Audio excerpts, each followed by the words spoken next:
He was born into a world of magic, but he didn't have any magical skills of his own. So he decided he was going to become the strongest magician by taking out every monster in the dungeon with his sword. The story starts with this dude named Will, living in a world where magic is like the holy grail.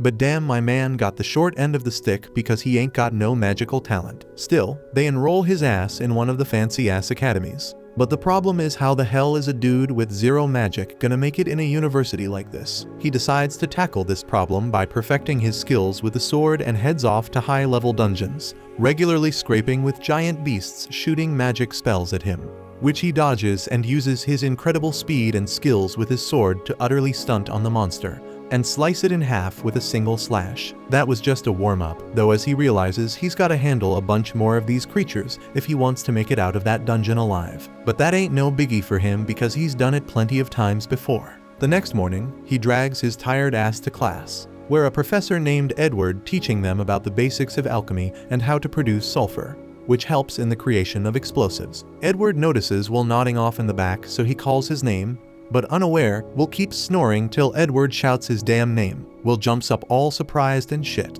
Edward calls him to the front and tells him to show the class what they just learned. Ain't no escape for Will. He gotta step up in front of everybody and demonstrate. Edward tells him it's super easy, and all he's gotta do is produce some flames and sulfur will be created. Will's hands are shaking as he pulls out his wand and starts chanting the spell for flames, but to his disappointment, not even a damn spark comes out of that wand. The whole class starts laughing at him like he's some kind of stand-up comedian.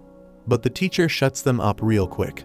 Edward looks at Will with disgust, wondering how the hell a theory genius like him can flop so hard in practical magic. And he wonders how Will even got selected for this academy. Then out of nowhere, this fiery-haired dude named Shun whips out his wand, all confident-like, and aims it at the stuff on the desk. He busts out his flame magic, straight up torching everything and creating sulfur, while poor Will hides behind the fire like a scaredy cat. Edward tells Shun not to do any shit like that without permission, as he immediately creates a huge crystal of sulfur with his magic spell. He starts preaching about how magic is the most important thing in this world, and how mages are straight up heroes. According to him, if you want to survive at this academy, you need to be damn good at magic, and fools who have no idea how to control magic should simply leave the academy. After class, Shun and his crew walk over to Will, trying to embarrass the dude. They say he can only handle weak-ass dungeon monsters. But then Will's childhood friend Kali steps in like a boss, telling Shun to back off, as he's much nicer than him and his group. Shun gets a little flustered but brushes it off, talking about how kindness and hard work won't mean shit without magic. Then he bounces with his goons. Will and Kali start walking together, and she tells him not to stress too much. But Will's used to this bullying crap, as he looks up at the sky and says it looks beautiful. Turns out a few years back, humans were trapped in darkness, scared of some evil spirits casting shadows all over the damn world. But luckily, 5 badass mages known as the Mage Vander stepped up and fought those evil spirits. They kicked their asses and freed the humans, showing them what the real sky looked like. These mages were known as the Mage Vander, and that title now passes down to the most powerful mages of this world. Will remembers a promise he made to his childhood friend Elfaria, who used to read him storybooks about the Mage Vander, and they made a pact with each other that they'd become the Mage Vander one day. Elfaria kept her end of the bargain, as she had crazy talent and rose up the ranks quickly, becoming the youngest Mage Vander in history, and started living in the Divine Tower, while Will's just barely hanging on, far from average, trying to hold on to that dream and promise. Later that same day, Will rolls up to meet Professor Wagner, but damn, this dude starts straight up yelling when he finds out that this Harry Potter copycat went solo into level 7 in the dungeons. Wagner warns him that one day he's gonna end up dead. Will drops to the ground and apologizes like crazy, but asks if he'll get credit for it or not. Wagner lets out a sigh and tosses him 2 credits for his troubles. Will starts celebrating, but then Wagner asks him if he's still clinging on to that Vander dream. Wagner explains that if Will wants even a tiny chance of becoming a Vander, he gotta get into the Upper Institute. To do that, he needs a boatload of credits in writing, spellwork, and fighting. But if my man can't use spells, he ain't getting no spellwork credits. So no matter how many credits he racks up in the other areas, he won't qualify. Will says no matter what, he's gonna try. So Wagner tells him he gotta graduate first, but as far as he knows, Will needs 4 more credits by the end of the week. This news shocks the hell out of Will, and he starts hunting down monsters that can give him those 4 credits. Wagner mentions this monster called Baskerville on the 6th floor that ain't been defeated yet. Will gets all hyped up and hugs his teacher, but little does he know, Shin overhears the whole thing and decides to hit up the dungeons himself. He wants to kill that monster before Will does so he can boot him out of the academy for lacking credits. Later that evening, Will enters the damn cave with his sidekick Kiki, telling her to use her nose to sniff out the monster. But Kiki ain't feeling it because the last time when Will fought a Baskerville, she got straight up roasted by its breath. On the other side, Shin and his crew step into the 6th floor, all determined to find that beast before Will does, so he gets kicked out. One of his lackeys with some pink feminist hair asks if it's a good idea for just 3 mages to venture in, but Shin shoots him a mean look, claiming he's one of the best mages in the class and can handle it. He's walking with a bunch of racist angry thoughts in his head and tells his crew to use their scan magic to track down the beast's location. When suddenly, this massive beast pops up and straight up decks the spiky-haired dude so hard, he becomes a freaking pancake on the wall.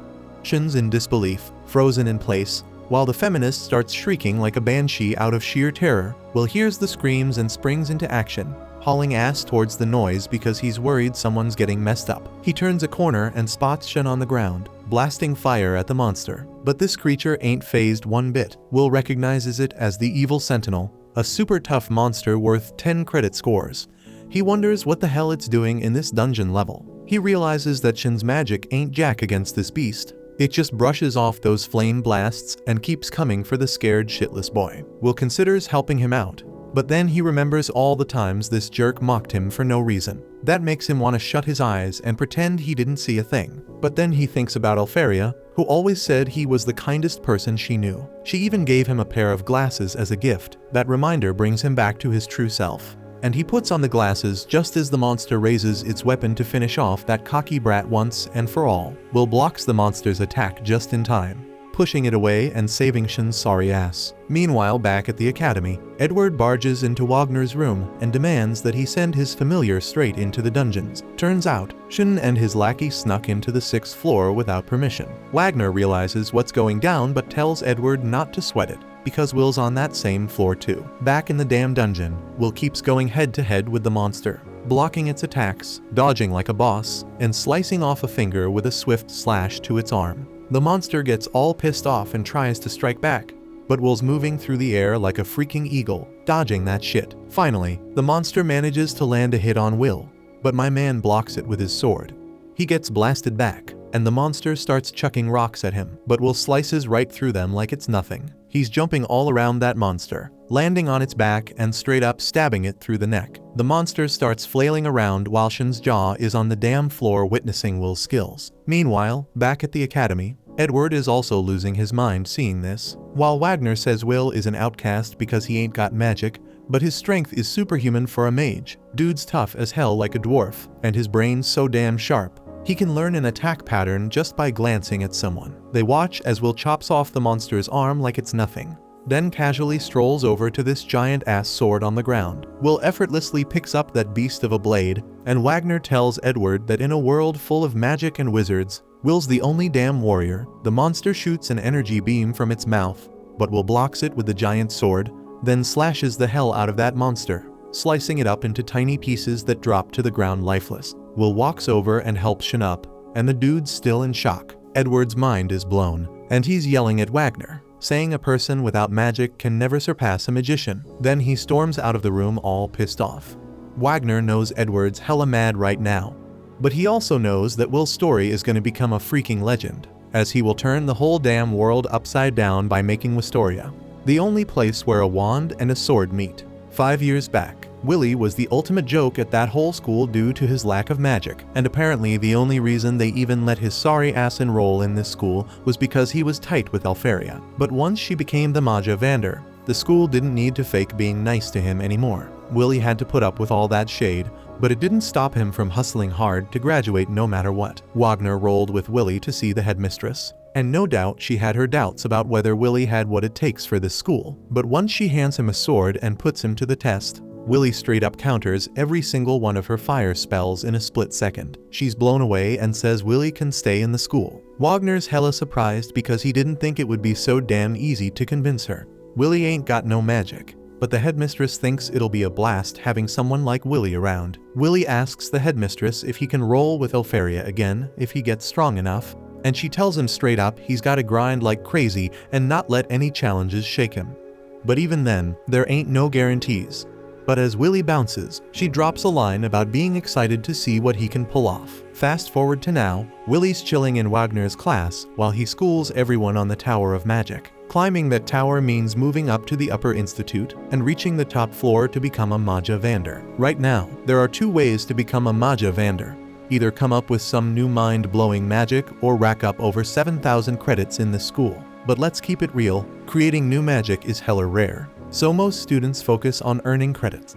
But since this is a remedial class, everyone in here is on the verge of flunking out, especially Willy. Once the classes wrap up, Kali links up with Willy and asks how he's holding up because Wagner's remedial classes are notorious for being strict as hell. Willy agrees that Wagner don't play around, but honestly, he's grateful that Wagner even bothers with remedial classes because most professors wouldn't give a damn. As they turn the corner, they catch some commotion going down, so they eavesdrop and hear Shin's crew giving him mad props for taking down the evil sentinel. They ain't questioning how he survived, but word is, when Mars woke up, all he saw was Shin standing tall next to a defeated evil sentinel.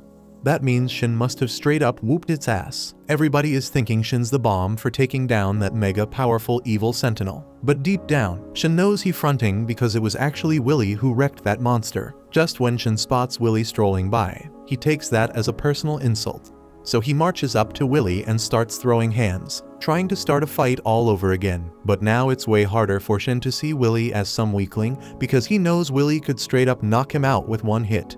But he's just choosing not to. Shin lets go of Willy's jacket and leaves, not saying a damn word. Once Shin's gone, Kali asks Willy what the hell went down between them, because something definitely went down. At the same damn time, Edward busts into Headmistress Cauldron's office like he owns the place, demanding that Willy get expelled pronto. Cauldron asks why Edward suddenly wants to expel Willy out of the blue. He is already in his 6th and final year at the academy, so they can't just boot him for no reason. Edward trying to argue that Willy can't stay in this school because he is a warrior, not a mage, and he ain't having no one without magic trying to outshine the mages. Cauldron pulls out Willy's records and points out that his grades are off the charts. His writing is on point, and his magic reports are mad insightful. So he can't use magic, but he the damn definition of a perfect student. If Willy's dream is to become a Mage Vander, Cauldron believes he could excel in any damn profession he chooses. It is the Academy's duty to produce smart-ass folks for the fated day. But Edward is saying Willy's ambition to become a Mage Vander is the problem, and Cauldron feeling him on that, so she comes up with a plan. She tells Edward to personally test Willy, and if Willy can't pass Edward's test, then he is free to kick him out if he wants. Edward asks if Cauldron is sure she wanna leave Willy's fate in the hands of his #1 hater, and Cauldron says she's fine with it since it won't make a difference. If anything, she thinks it gonna be more entertaining to have the Dark Viper Mage himself test Willy. Meanwhile, Willy getting ready for his next class and asks Kali to help him pop open his locker. She happily does that, and he apologizes for always making her do it because he ain't got no magic skills. She's cool with it. But then she peeps Willy's sword in his locker and asks if he's still training with it. Willy says he is, but he couldn't get the green light to use it while he's at school, and his roommate back in the dorm won't let him do anything risky. Later on, he and Kali roll to the library to study together, and Willy's going all in even though he already aced this shit before. Kali tells him to chill since he's already killing it in writing. But Willy says he gotta keep hustling because he can't afford to drop a single credit. Plus, he enjoys learning history from the perspectives of other races, especially because he can relate to the dwarves. They went to war against badass mages, but they never backed down despite the tough-ass challenge. Right then, Kali spots a white strand of hair on Willy's dome, and she says it's probably because he's pushing himself too hard. She offers to yank it out for him, even though Willy says she doesn't have to. But she's really all about doing it. Just when they're getting flirty, Edward sneaks up behind Willy and tells him to meet him solo in the spell hall because he got some shit to handle. A little while later, Willy shows up at the spell hall, and Edward drops the bomb that he's hooking Willy up with a special remedial class, so he better be grateful. Willy can't believe Edward's offering him a remedial class, but that just proves he ain't up to no good. Dude wants to see what Willy's really made of, so he shoots a warning shot to let Willy know it's a damn serious. Edward says if Willy can land a single strike on him, he'll score 5 spellwork credits. But if he fails, he's getting expelled on the spot. Edward also makes it clear that Willy can't say no to this test, so he starts casting a spell to take Willy out. Meanwhile, Cauldron summons Wagner to her office and apologizes for the short notice, but she thinks Wagner should know what Edward's up to. She casts a spell to show him the test Edward's giving Willy, and she forbids Wagner from interfering for any reason. She thinks it's only fair that Edward gets his request granted since Wagner got the same privilege to watch over Willy. But Wagner thinks it's too damn cruel to let Edward of all people be the one to test Willy because this dude almost became a Mage Vander. He might have failed, but he still got power equivalent to 1, so Willy's in some serious danger right now. So far, Willy's been dodging Edward's spells, but Edward's only been using weak-ass black magic, so Willy can't believe the insane power Edward's showing. Willy gotta find a way to fight back, so he tries sneaking up behind Edward and landing a kick, but Edward easily blocks it with a shield spell. That shield is too damn strong for Willy to break without a weapon, and Edward calls him hopeless for thinking a kick could penetrate a magic shield. Then Edward straight up blasts him away, and Willy starts to worry that there might be no way for him to win. Edward's just too damn strong for him right now. Edward tells Willy he'll limit himself to 2 spells, 1 for attacking with fire and 1 for defending against Willy's weak-ass moves. But even with just 1 attack spell, someone who's a master at that shit can outshine someone who's learned 1,000. At the same damn time, Edward's casting his fire spell, and Willy knows he's screwed if he gets hit with that. So he starts hauling ass, trying to run away. But Edward still manages to blast him, no matter what. And you can tell Edward's enjoying this shit because he's got that smirk like he's conducting a symphony with Willy's screams. Willy eventually falls to the ground, realizing he can't beat Edward like this. But if he had his sword, at least he could hold his ground against Edward. Outside the spell hall, Collie's been stashing her stuff in her locker, and she's hella worried about Willy because Edward asking him to come alone for remedial classes can't be a good sign. Out of nowhere, Kiki comes running in all covered in Willy's blood, desperately trying to get to his sword in his locker. So Collie realizes some real messed up shit went down with Willy, and she pops open his locker so they can grab his sword and go help him out. As Willy's lying on the ground, Edward's strolling over to him, talking about how Willy ain't never gonna be a Mage Vander if he can't top him right here. Magic always reigns supreme, even back when dwarves were at war with the mages, fighting against an army of 10,000 dwarves. But just 1 mage was enough to wipe them all out. The sword ain't never gonna compare to the wand, but even with the odds stacked against him, Willy still wanna be a Mage Vander, and he'll do whatever it takes to make it happen. Edward can't understand why Willy goes to such extremes, so he asks if Willy has some noble-ass goal he's trying to achieve. So Willy tells him it's because he wanna be by the side of the girl he loves, but Edward thinks that's a dumb-ass reason. It might sound stupid to Edward, but Willy made a promise to Alferia, and he gonna do whatever it takes to watch the sunset with her. Right then, Collie shows up at the spell hall and tosses Willy's sword to him, and now that he is finally armed, Willy is able to counter Edward's fire spell. Edward all shocked that Willy managed to cut through his spell, but he realizes it's because Willy's sword is some special shit. Still, he is hell-bent on proving that Willy ain't no match for a mage. Willy is scared shitless of Edward's flames, and if he had a choice, he would have bounced from this fight long ago. But facing Edward is the only way for Willy to move forward.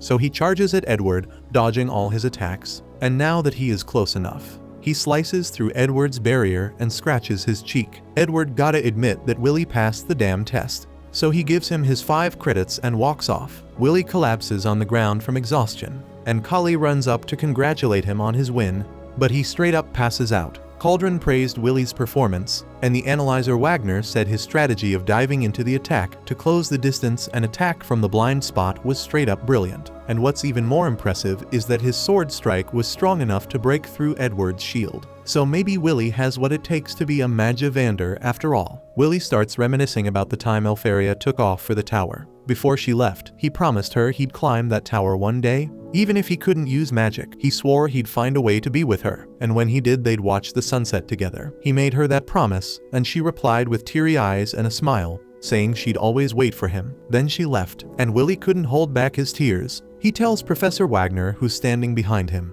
that this is gonna be the last time he cries like that. Next thing we know, we see Willie hustling, delivering newspapers in the city to make ends meet. He bumps into a dude named Donnan who gives him some encouragement, saying he'll catch Willie at Gina's spot tomorrow. Willie keeps moving and almost trips on some stairs, but he manages to keep his balance and uses his op skills to save the newspapers from falling. Except for one. He grabs that stray newspaper and starts reading it, only to find out that Alfaria did create 12 new types of magic spells. He thinks to himself that she's putting in that work, and it motivates him to do the same. Then he notices that Alfaria's placed an order with the academy. The scene switches to his dorm room where he asks Rosti if he can whip up a magic item for him. Rosti's wondering why he's in such a rush. While Willie changing his clothes, he tells him that Alfaria's put in an order, and he's gonna skip classes to head into the labyrinth and gather ice cores from the Frostwalkers. He explains that she needs a bunch of magical catalysts, and the students will get paid for however many they can gather. He lets Rosti know that he's gonna need that magic item so he can explore the 4th floor. So when Rosti sees the excitement in Willie's eyes, he can't say no. He hands him the magic item and mentions he's made some upgrades since last time. Willie thanks him, and before taking off, Rosti tosses him a piece of bread for breakfast. Later on, he explains how the Mage Queen Mercedes once said that everything comes from the dungeon, and she encouraged everyone to conquer it by using their knowledge.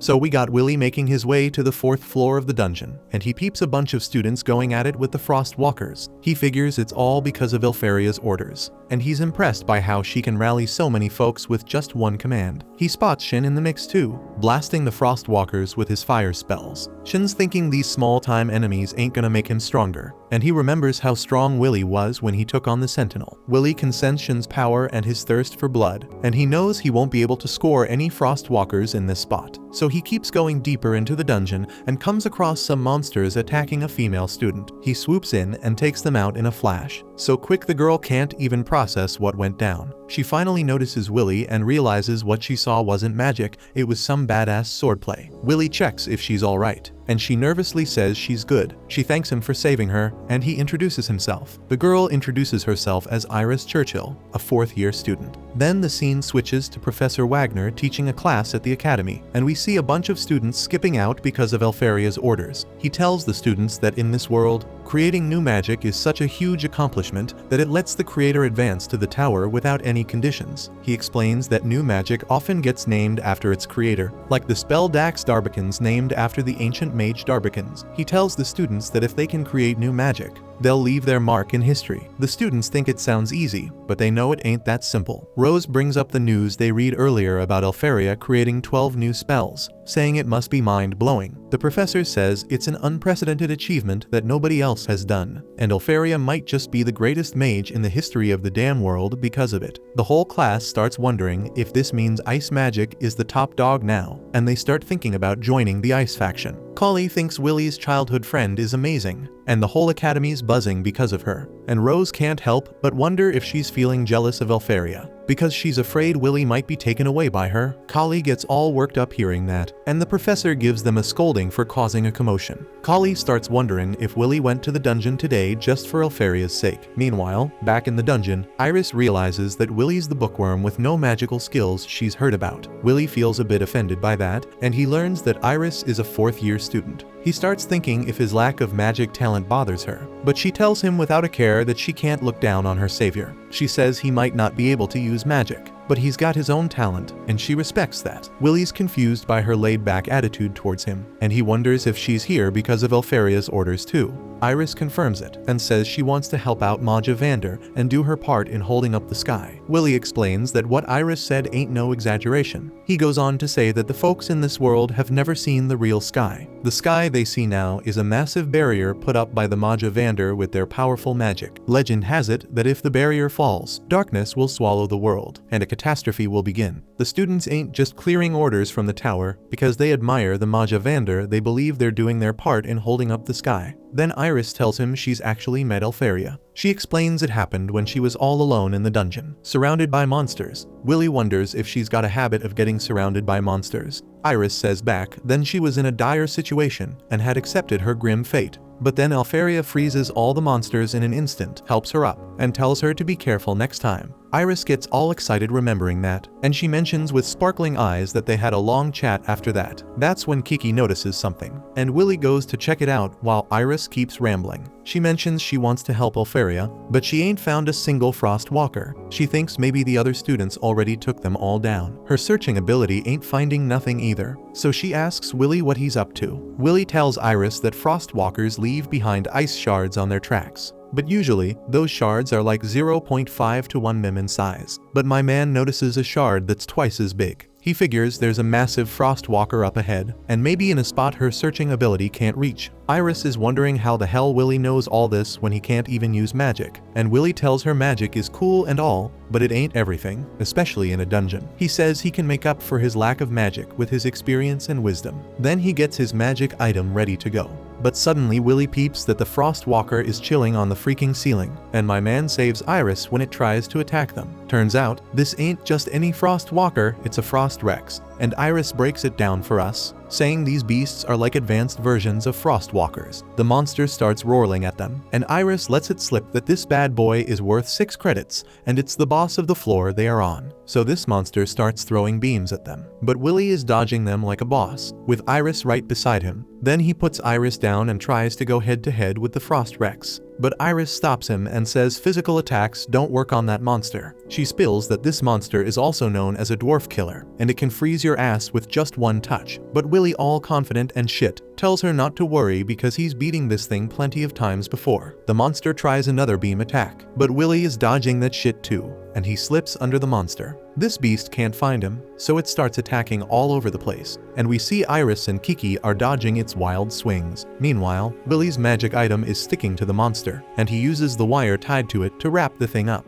and he explains the Frost Rex is weak against fire and explosions. The monster tries to freeze his ass, but Willy lights the wire on fire, which sets off the bomb tied at the end, and boom. The monster gets blown to pieces, and Willy thinks that Rosty's magic items are the real deal. Then Iris's whole vibe changes. She gets all serious and realizes there's a big difference between the rumors and what's really going on with this snow talent. She's wondering how the hell she should report all this, and Willy suggests they just bounce because they got what they came for. So Iris switches back to her happy self and agrees with him. The scene then cuts to Iris strutting into a room inside the tower, called Mercedes Colley's, and she's changing her look as she walks. We find out she was undercover in the academy to scout out talented magicians. She enters a room where 4 out of the 5 Mage Vander are gathered. She wonders if she's interrupting something, but this dude named Carriot says it's all good because if the barrier was breached, the whole world would be toast by now. Tsue thinks the celestial hosts are peeping at them from the other side, but they ain't got the numbers or the strength to take them on. Eleanor says they need elite mages for the fated day, or else all that lore will turn into reality. They ask the Watcher if she found anyone worth recruiting. Iris tells them that in her search, she found this no-talent dude who's actually worth bringing in, and she says that his name is Willy. She suggests they bring him into the tower, but Carriot and Eleanor ain't too thrilled about inviting a no-talent in here, but Tsue finds this intriguing, and Eleanor says she doesn't want any more weaklings hanging around her. Tsue tells her and Carriot they're being too rigid, and he says he'd even invite a dwarf to the tower if they're a badass fighter. Eleanor gets all heated because elves and dwarves don't exactly mix well, and she wonders how a dude like Tsue even made it as a Mage Vander. Carriot cuts off their squabbling and says there's no need to rush things. The Grand Magic Festival's almost here, and they can make a decision then. Tsue agrees, saying talented folks should be able to make their way to the top of the tower on their own. If they can't, it means they ain't got the talent in the first place. He bounces because the meeting's over, and the others follow suit. Elfaria's the last one left, and Iris tells her that the boy she mentioned is freaking amazing. Elfaria holds the magic core collected by Willy, and she says that she'll be waiting for him. Thanks for watching. Subscribe to not miss the next part.